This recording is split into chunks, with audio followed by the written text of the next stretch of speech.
social stories, linking that to branding. So if you were not aware of how to do that, what would you recommend people start to do to really tap into social stories, Punita? So, Bruce, social media is a great platform to share your content, your personal stories, your professional stories, what you do behind the scenes at work. Because only when you share with people what you do, that's when people will resonate with what you do. And the more and more you educate people with whatever profession it may be, you can be an architect, you can be a content marketer like me, you can be a mentor like you can be a coach. As much as you can educate your audience so they understand what you do, because you never know, right? They can be your prospect clients too. So I strongly believe that there is no such rule as to how to share stories. I think just being authentic and just being you and just going out there fearlessly sharing your stories can, trust me, make a huge difference to your brand. And you never know, you might just crack Mhm. clients as and when you start sharing your stories. So you should totally look at social media in a very, very positive way. Right. Well, that is, I love that you said fearlessly, right? Is that what you said about, Absolutely. yeah, fearlessly sharing your story with being authentic and being just yourself, right?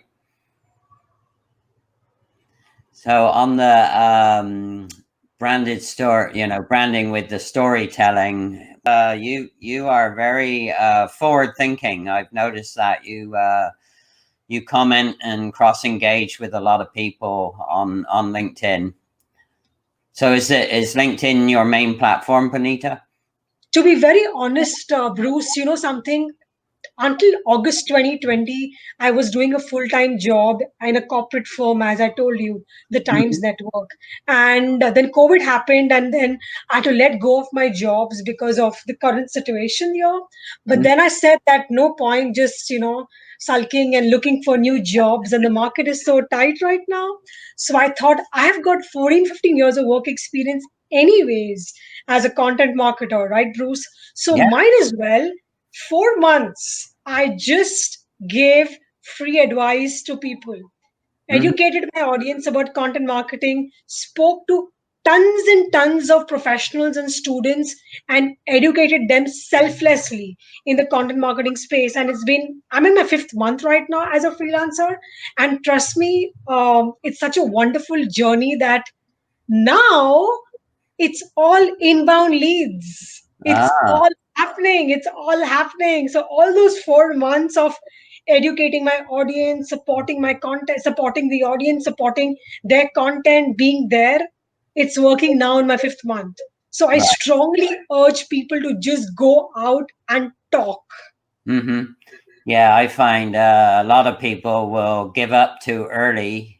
So I think that's your message there is it takes a lot of hard work initially, but don't give up, right? Absolutely, Bruce. Yeah, for sure. So if you were giving people advice about telling stories other than what you've said about being fearless and being authentic, what are in your learning so far, what are the top couple of things that you've learned by storytelling on LinkedIn? So yes, apart from authentic and being real, that's important. But when you kind of share your content on LinkedIn, how Mhm. I broke my content down, Bruce, is under two parts. One is the personal self, which is who Punita is. Who is she as a person? She's fearless. She's a mentoring. She's had a lot of failure stories during her school and college days. But Mhm. I have gone there and started with my failure stories, but at the end of the failure stories, you add inspiration. That, you know what? So what, I was a bad student in school, but today I'm a hustler. So that's what people resonate, right? Personal failure stories. So that's how the content grew for me in terms of the personal part. As far Mhm. as the professional part goes, as I mentioned to you in the past, that I have been a content marketer pretty much all my work tenure. So all I did was whatever I learned in these 14, 15 years, case studies, ABCD of content curation, in terms of what tools one should use, I just started speaking to the audience. That's it. And that's about it. And that's why people are coming to me and clients are wanting to work with me because they are understanding who Punita is as an individual. Plus, they know that I'm an authority in the space. So if I marry both these, this is Punita. Well, Benita, I would, if I could give you some input on what you said, I would. The reason I wanted you to be on the show is I see you as a high potential leader. So, and I think the fact that you are willing to share some of your failures first as a way of people understanding, that it's not always getting it right first time. It's actually sometimes getting it wrong. And then I am a big believer, like you, in doing kind of what were the lessons learned from that. And then, commenting and inspiring people around, hey, I did this. Here's my lessons learned, but here's what you can go do about it, right? Absolutely. So, are there any industries? Obviously, you've got 15 years of being in some pretty mainline news companies. Are there some types of businesses that you prefer to work with? And if so, what are they?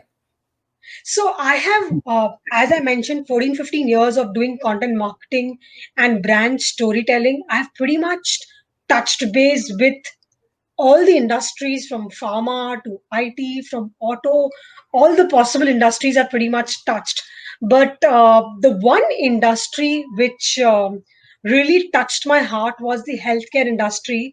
And I would like to share one example of Yeah, a sure. brand. Yeah, Yeah, of go a for it. brand, sure, of a brand named Cleveland Clinic. It's a brand based in US. Mm-hmm. Cleveland Clinic. Yeah, Cleveland. You mean, yeah, Cleveland Clinic. I'm so sorry. Cleveland. That's Cleveland right. Clinic.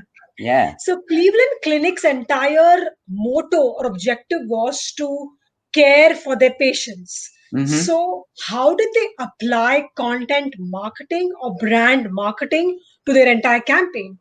So they went out and spoke to people like you and me who had sad stories or difficult stories, like for example a mother just delivering a baby, a 19-year-old guy just had a major accident.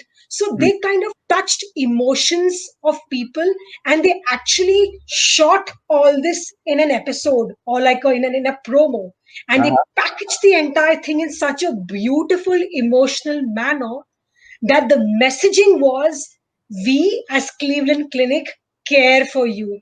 We think about patients first before we think about ourselves. So Mm-hmm. the entire brand messaging or content marketing specific was so simple that more and more people, Bruce, started trusting in the brand, and that's how their clientele increased because people don't buy products, Mm. people buy stories.